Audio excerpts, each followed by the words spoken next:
राम राम भाई सारे ने। तो पिछली वीडियो में आपने देखा था कि हम सात द्वीप और नौखंड के बारे में बात कर रहे थे, उस धरती के सेंटर की बात कर रहे थे। धरती का सेंटर कहाँ है और क्यों उसको धरती का सेंटर बोला जाता है। तो भाई सात द्वीपों के बारे में मैंने बताया था, उनके नाम बताए थे। आज हम उनमें थोड़ा डिटेलिंग में जाएंगे और उनमें से सेंटर का द्वीप कौन सा है उसकी भी थोड़ी डिटेल जानेंगे।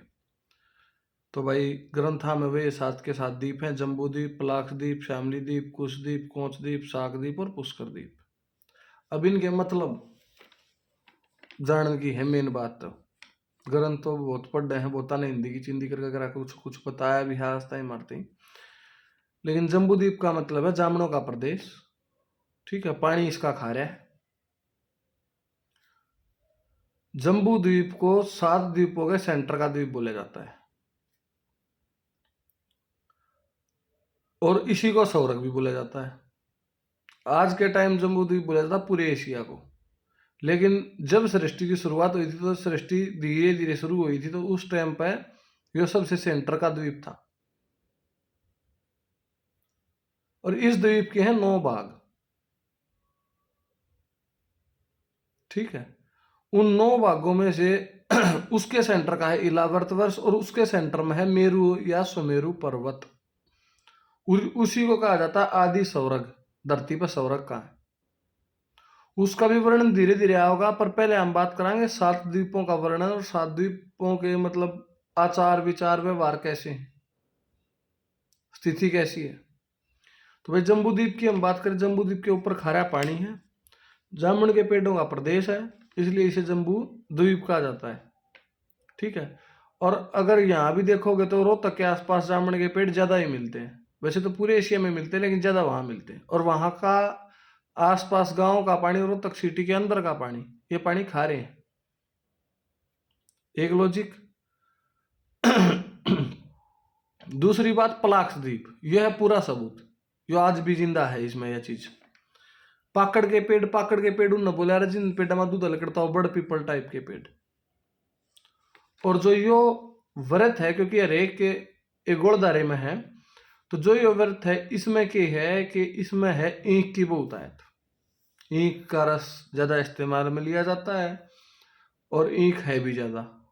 और मैंने बोला था कि इसकी भौगोलिक स्थिति ठीक है। जो पलाक्ष द्वीप है, पलाक्ष द्वीप में माता पलाक्षण देवी की पूजा होती है। और आज के टाइम पे पलाक्ष द्वीप है रोहतक और खरखोदा के बीच में एक गांव पड़ता है, अमामपुर और बखेता। उन दोनों गांवों के बीच में है दादी पिलाशण का मंदिर। वहां दादी पिलाशण देवी की पूजा होती है। धनखड़ों की कुल देवी है वो, धनखड़ गोत्र की कुल देवी है। इस पर बाद में बात करूंगा कि धनखड़ गोत्र आया कहां से, लेकिन धनखड़ गोत्र की वो कुल देवी है। तो एक प्रूफ तो यो कि रोहतक सेंटर होना ठीक है, क्योंकि दूसरे नंबर का द्वीप है, तो दूसरे नंबर का द्वीप यहाँ मिल गया। तीसरा श्यामली, श्यामली द्वीप में क्या है, ज्यादातर ऐसे पेड़ जैसे शीशम, नीम, इस टाइप के पेड़ हैं और मदिरा का सेवन किया जाता है, जो ग्रंथों में लिखा है। मैं अपने दौरे से कुछ नहीं बना। अगला कुशद्वीप। कुशद्वीप में क्या है, घास फूस, कुश बोलते हैं घास फूस को, इसकी बहुतायत है और घी का सेवन ज्यादा होता है। अगला है कोचद्वीप।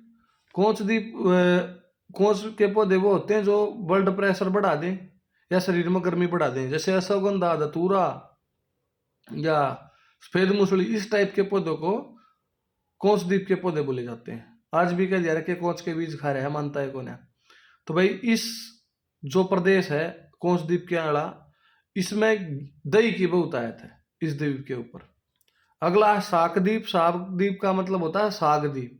साग का मतलब जो है साग वाले पौधे हैं, जैसे बथुआ, भाई भांग, कोंदरा, साटी, इस द्वीप पे है दूध की बहुतायत, दूध ज्यादा मात्रा में पिया जाता है। और लास्ट और सातवां द्वीप हमारा पुष्कर द्वीप। पुष्कर का मतलब होता है फूल और फूलों का द्वीप। अब होता क्या हमारे को समझाए, और पानी है इसका मीठा। अब मैं आपको एक बात बता दूं कि भाई हमारे को समझाया नहीं जानता ग्रंथों में, जो जैसी चीजें होती है ना, वो पढ़ ली छोड़ दी, पढ़ ली छोड़ दी, तो उसके पता ही नहीं चलता। दूसरा, हरियाणा का इतिहास तो इतना छुपा लिया गया पाखंडियों के द्वारा, इतना छुपा लिया गया जिसकी कोई हद नहीं। अब देखो, जो चीजें मैंने बताई हैं कि गंडे का रस, खारा पानी, सिरका या वारुणी या मदिरा, घी, दूध, दही और मीठा पानी। दही, दूध और घी हरियाणा से ज्यादा कहीं नहीं इस्तेमाल में लिया जाता। कोई इतना पचा नहीं सकता, कोई इतना खा नहीं सकता। दूसरा, नॉर्थ इंडिया के जो जेनेटिक्स हैं वो हैं दूध को कंजप्ट करने वाले, मतलब दूध को एडजस्ट करने वाले, दूध को के साथ दूध को अगर दूध पियोगे तो पचने वाले। यही अगर तुम दक्षिण भारत में चले जाओ तो दक्षिण भारत वालों को दूध पचता नहीं, और एक रिपोर्ट के अनुसार हम तो यहाँ 80 से 90% लोग दूध ही पीते हैं, और वो लोग दूध नहीं पीते। उनका जो है वो मछली वगैरह ना पचाने के लिए बेस्ट है। अगर भारत में इतना वेरी हो रहा है तो इसका मतलब कहीं ना कहीं फर्क है। और हमारे बुढ़े भी दूध पिया करते, और इसको संस्कृत में क्षीर सागर भी बोला जाता, सागर मंथन भी हुआ था। ठीक है, और इसके बारे में मैं अगली वीडियो में ही बताऊंगा, क्योंकि भाई वीडियो बहुत लंबी हो जाएगी। इसके बारे में अगली वीडियो में बताऊंगा। मैंने 7 द्वीपों के बारे में बताया, अगली वीडियो में हम बात करें जम्बू द्वीप, और जम्बू द्वीप के सेंटर में जो सौरक का पर्वत है उसका, उसकी कितनी चोटियां हैं, वो कहां तक फैला है, और हर एक चीज विद प्रूफ बताई जाएगी भाई। जैसे आज प्लाक्स के बारे में बताया कि प्लाक्स द्वीप बचा है, श्यामली द्वीप जो रोहतक के पास शिमली गांव है उसका अब भ्रंश हो गया है। तो कैसे कैसे इन गांवों का भ्रंश हुआ, कौन सा गांव कहाँ है हाल फिलहाल, कैसे बसासत शुरू हुई थी गांव की। और ये मैं बात कर रहा हूँ जब स्टार्टिंग धरती पर जीवन की जब धरती पर 5 बार उजड़ने के बाद 6ठी बार जब धरती बसी, तो उसकी बात कर रहा हूं मैं। कम से कम पहला शीत युग जो आया था, हिमयुग जिसको कहते हैं, वो आज से 12 या 15,000 साल पहले आया साइंटिफिकली। 6 बार धरती हमारे ग्रंथों में 5 बार उजड़ी बताई, 6ठी बार बसी बताई है। और 5 बार ही साइंस बताती है कि 5 बार उजड़ गया, जो 6ठी धरती है उसका जीवन शुरू हो रहा है। डायनासोर कैसे खत्म हो गए, क्या खत्म होगा, पर हर एक चीज लिखी हुई है मेरे भाई। और हर एक चीज धीरे धीरे करके वीडियो के माध्यम तक अगर आप लोग प्यार बनाए रखे तो सब डिटेल में समझाऊंगा सारे भैया ने, सब भाई ना। राम राम, अगली वीडियो में मिलेंगे भाई, और अगली वीडियो में बात करांगे जम्बू द्वीप का पूरा वर्णन करांगे। राम राम भाई।